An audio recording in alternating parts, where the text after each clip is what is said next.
Hello friends, welcome back to my YouTube channel. எல்லாரும் எப்படி இருக்கீங்க? நம்ம சிம்பிள் எனர்ஜியை பற்றி பேசிகிட்டு இருக்கும்போது புதுசாக இன்னொரு எலக்ட்ரிக் கம்பெனி திடீர்னு லான்ச் ஆச்சு. அதை பற்றின சில தகவல் வந்து போன வருஷமே நம்ம போட்டிருப்போம். ரிவோட் மோட்டார் அப்படின்ற ஒரு எலக்ட்ரிக் கம்பெனியை பற்றி தான் நம்ம இன்றைக்கி பேச போகிறோம். அதில் NX100 அப்படின்ற ஒரு எலக்ட்ரிக் ஸ்கூட்டர் லான்ச் ஆக போது இருக்கையிலேயே பார்த்தீங்கன்னா இப்போ எலக்ட்ரிக் மார்க்கெட்டில் இதுதான் ஹையஸ்ட் ரேஞ்சு கொடுக்குற எலக்ட்ரிக் வெஹிக்கிள் அப்படின்னு அவங்க கிளைம் பண்ணுறாங்க. இதுக்கு முன்னாடி சிம்பிள் எனர்ஜி வந்து இந்த கான்செப்ட்லேயே பார்த்தீங்கன்னா ஹையஸ்ட் ரேஞ்சு கொடுக்குற எலக்ட்ரிக் வெஹிக்கிள் அப்படின்னு சொல்லி 236 கிலோமீட்டர் ரேஞ்சு சொல்லியிருந்தாங்க. ஓகே, ஸோ அதுதான் ஹையஸ்ட் அப்படின்னு சொல்லியிருந்தோம். அதே மாதிரி இன்னொரு எலக்ட்ரிக் கம்பெனியும் கிளம்பி வந்திருக்கு. சரி, இந்த கம்பெனி மேக் இன் இந்தியா தான். இது பார்க்குறதுக்கு ரொம்ப ப்ராமிசிங்காக இருக்குது. நம்ம சிம்பிள் எனர்ஜியும் சரி, சிம்பிள் ஒன்றும் சரி, நம்ம இந்த ரிவோட் மோட்டரும் சரி வந்தால் நல்லா தான் இருக்கும் அப்படின்னு சொல்கிறோம். சரி, இதை பற்றின சில அப்டேட்ஸ் வந்து இப்போ இணையதளத்தில் அவங்க போஸ்ட் பண்ணியிருக்காங்க. இதை பற்றின டெலிவரி டேட் வருமா இல்லையா அப்படின்றத நம்ம கடைசியில் பேசுவோம். அண்ட் இந்த வண்டியோட அப்டேட் என்ன, நிறைய பேர் வந்து இப்போ கமெண்ட்டில் கேட்குறீங்க, இந்த மாதிரி ரிவோட் மோட்டர் பற்றி நீங்கள் சொன்னீங்களே பஸ், அதை பற்றி ஏதாச்சும் அப்டேட் இருந்தால் சொல்லுங்கள் அப்படின்றது.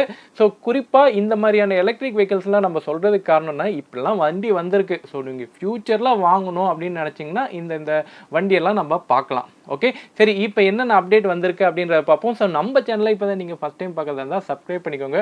கூடவே அந்த பெல் ஐக்கனை கிளிக் பண்ணிங்கன்னா நான் போடுற ஒவ்வொரு வீடியோக்கு உங்களுக்கு நோட்டிஃபிகேஷன் வரும். இப்போ வாங்க வீடியோக்குள்ளே போகலாம். நம்ம ரிவோட் மோட்டார்ஸை பேசுகிறதுக்கு முன்னாடி சின்னதாக ஒரு அறிவிப்பு உங்களுக்கு ஞாபகப்படுத்துறதுக்காக, நம்ம ஏற்கனவே ஒரு எபிசோடு ஒன்று தொடங்கியிருக்கோம். இது மாதிரி நீங்கள் எலக்ட்ரிக் வெஹிக்கிள் வச்சுருக்கீங்க, உங்களுக்கு ஏதாச்சும் ப்ராப்ளம் இருக்குது அப்படின்னா எனக்கு வந்து அதோட டீட்டெயில்ஸை மெயில் பண்ண சொல்லியிருந்தேன். ஸோ நீங்கள் அதை வந்து ஒரு வீடியோ கிளிப்பிங்கோ ஒரு 10 செகண்டோ இல்லை வந்து எவ்வளோ வீடியோ கிளிப்பிங்ஸ் உங்களால் பண்ண முடியுதோ அந்த இஷ்யூவை நீங்கள் டீட்டெயிலாக எக்ஸ்பிளைன் பண்ணி எனக்கு வீடியோ பண்ண முடிஞ்சதுன்னா எனக்கு மெயிலாவோ இல்லை டெலிகிராமோ எனக்கு வந்து அந்த வீடியோ ஷார்ட்ஸ் எல்லாம் எனக்கு அனுப்பிவிடுங்க. ஸோ நெக்ஸ்ட் எபிசோட் நான் சீக்கிரமாகவே நான் பண்ண போகிறேன். உங்களுக்கு ஏதாச்சும் வந்து உங்கள் சைட்லேருந்து உங்களோட எலக்ட்ரிக் வெஹிக்கிளில் லாங் ஸ்டாண்டிங் ப்ராப்ளம் இருக்குது அப்படின்னா நீங்கள் எனக்கு சொல்லுங்கள். ஸோ நம்ம வந்து வெளியில் அதை சொல்லுவோம். ஓகே, சரி, அடுத்தது நம்ம இந்த ரிவோட் மோட்டார்ஸை பற்றி பார்த்துருவோம். ரிவோட் மோட்டார்ஸை நம்ம இது வரைக்கும் ட்ராயிங்காக பார்த்துருக்கோம், கிராஃபிக்ஸ் பிக்சர்ஸ் அதெல்லாம் பார்த்துருக்கோம். சில அதோட காம்பனன்ட்ஸ்லாம் வெளியே வந்திருக்கு. முக்கியமாக இந்த ரிவோட் மோட்டார்ஸ் பெங்களூரில் அவங்களோட ஃபேக்ட்ரி ஆரம்பிச்சிருக்காங்க அப்படின்னு சொல்லி ஒரு ஃபோட்டோஸை வெளியிட்டிருக்காங்க. அதை நீங்கள் இப்போ பார்க்குறீங்க. இந்த ஃபோட்டோஸில் பார்த்தீங்கன்னா பிராட்சன் இண்டஸ்ட்ரி அப்படின்னு போட்டிருக்கு, கீழே வந்து பெங்களூர் அட்ரஸ் போட்டிருக்கு, அது நம்மளால் பார்க்க முடியுது. அண்ட் அடுத்தது பார்த்திங்கன்னா இது வந்து இன்டீரியர் உள்ளே வந்து இது வரைக்கும் எதுவும் ஒன்றும் பண்ணலை. ஸோ ஓப்பனாக இருக்குது. சில R&D டிபார்ட்மெண்ட் சின்னதாக இருக்குது, அது மட்டும் தெரியுது. ஸோ இந்த வீடியோஸில் எல்லாமே வந்து இவங்க இன்ஸ்டாகிராமில் போஸ்ட் பண்ண சில விஷயங்கள் தான் நம்ம பார்த்துட்டு இருக்கோம்.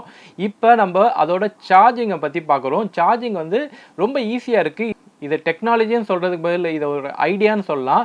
இந்த ஐடியா என்னென்னா, உங்களுக்கு சார்ஜரே தேவையில்லை, அதுலேருந்தே ஒரு ஒயர் வருது. அந்த ஒயரை நம்ம இழுத்து நம்ம சார்ஜ் பண்ணாலே போதும். உள்ளே பார்த்திங்கன்னா உங்களுக்கு 3 பின் ப்ளக் பாயிண்ட்டே இருக்குது.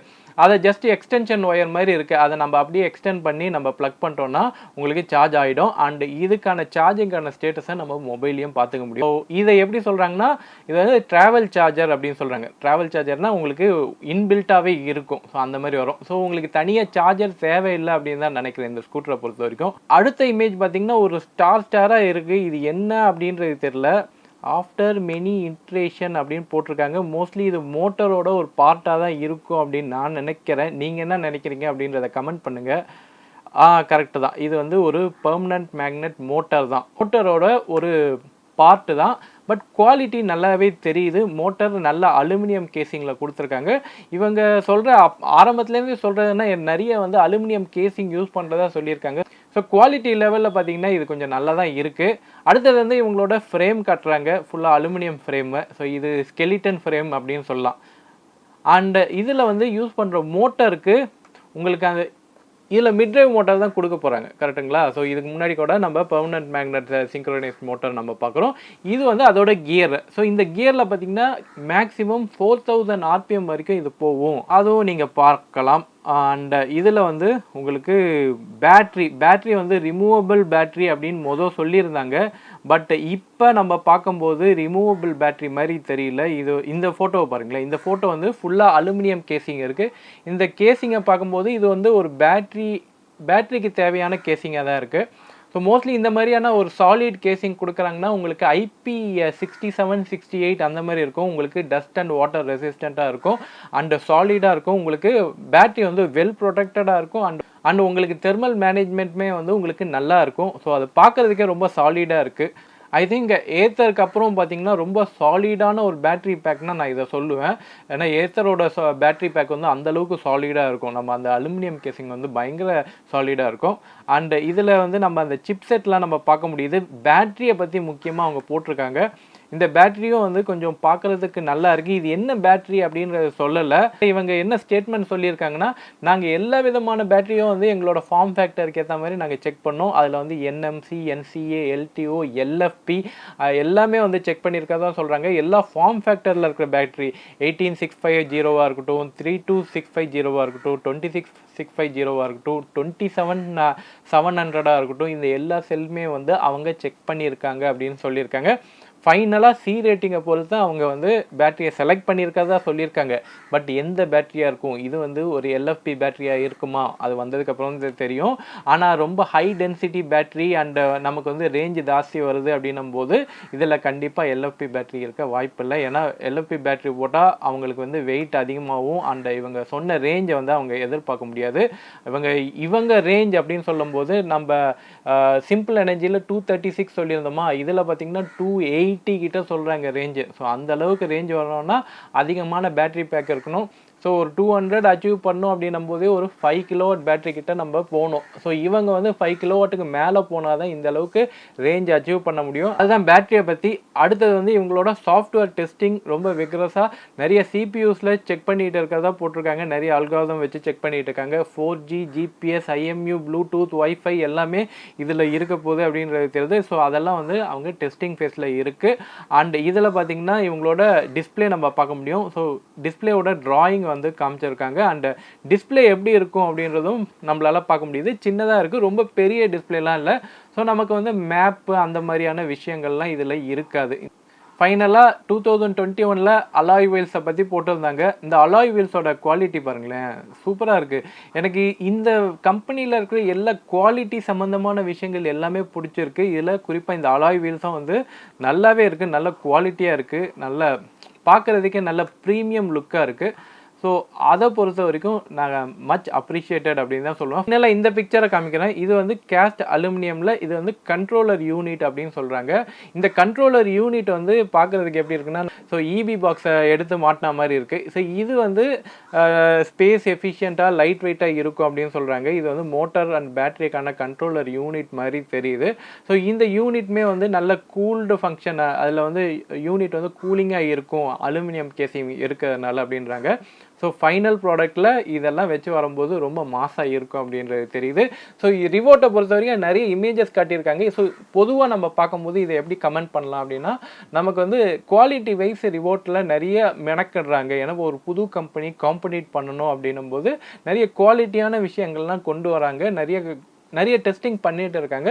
ஸோ ஆப்வியஸ்லி இந்த ப்ராடக்டோட ஓவரால் ஃபினிஷிங் நான் கொஞ்சம் இன்னும் பாசிட்டிவ் சைடில் இருக்கும் அப்படின்னு தான் நான் எதிர்பார்க்குறேன். இவங்களோட ஆக்டிவிட்டியும் வந்து ரொம்ப பெருசாக நம்ம வந்து பேசப்படல அப்படின்னாலும் இவங்க சைலண்ட்டாக பண்ணுறாங்க, என்னமோ பண்ணுறாங்க அப்படின்றது மட்டும் தெரியுது.